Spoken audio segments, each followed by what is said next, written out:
Yo, what's up, man? So, I got some, I don't want to call it sad news, but it's interesting development in the hip hop world. So, after 37 years, y'all, Flavor Flav is no longer a part of Public Enemy. How does that sound? Like, think about that. Like, I'm 31. So for 6 years longer than I've been in existence, this man has been part of Public Enemy, and he is no longer a part. But why, Jokester? Glad you asked. You see, there's been, I guess you would say, a dispute amongst members, more precisely between Chuck D and his political affiliation with Bernie Sanders. So recently there was a Public Enemy event. Actually, I gotta start calling it a Public Enemy radio event because, Flavor Flav is technically still intellectual property of Public Enemy. So, and that was an issue. So, a Public Enemy radio event took place. But it was cast as a Public Enemy event. And basically, during this Bernie Sanders rally, these songs were played, and they had Flavor Flav's likeness in there. And a cease and desist letter was sent to Bernie Sanders' campaign office, basically saying, "Look, bro, we ain't signed off on this. That's cool if Chuck D wants to say that he is down with Bernie Sanders, but that's not saying Public Enemy. That's saying Chuck D, a member of Public Enemy, but not all of Public Enemy has endorsed him. Not all of Public Enemy has his political affiliation."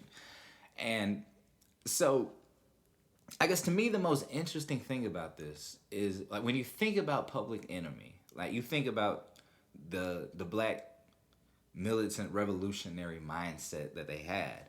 Like we're talking it takes a nation of millions to hold us back. Fear of a Black Planet. Hell, he got game soundtrack. You know what I'm saying? Like fight the power. You did. We talking about them, and for the thing to have such a rift, to be such a rift for them to be political, but for it to be because of a political endorsement that some are with that one isn't with, I found that to be just so almost ironic. But I mean, here we are. And so for now, moving forward, Chuck D and other members of the former Public Enemy will be moving forward as Public Enemy Radio. I don't know, man. I don't really know how I feel about that one. Like, how do y'all feel? Like, think about that.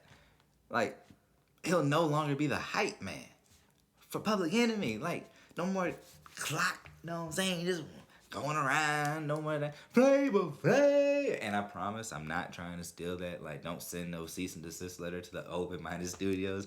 I was just saying, like, it's cool, man. It's trademark and all that kind of stuff. So cool. But I'm just saying, like, can y'all just imagine Public Enemy without Flavor Flav? I know. Yeah, I'm definitely gonna keep y'all up to date on this one because I just don't feel like this saga is over. I feel like there's gonna be some more going on here, and well, I'll keep y'all up to date. But anyways, speaking of Bernie Sanders, y'all know tomorrow is Super Tuesday, so if your state is one of the 11 states that will be going out to vote, make sure you are there to vote. There's a lot of crazy stuff going on right now, y'all. There's a lot of crazy shit going on. I was talking to my mom earlier, and we were like, ain't it interesting that this corona just happened to hit like real conveniently around election time and they're starting to, try to keep people from going to certain stuff like the NBA and the NHL, how they're talking about they might have to postpone games, which would mean, you might probably postpone people from going to the polls and stuff. So convenient. Actually, that's the next story we're going to talk about. So we'll be back.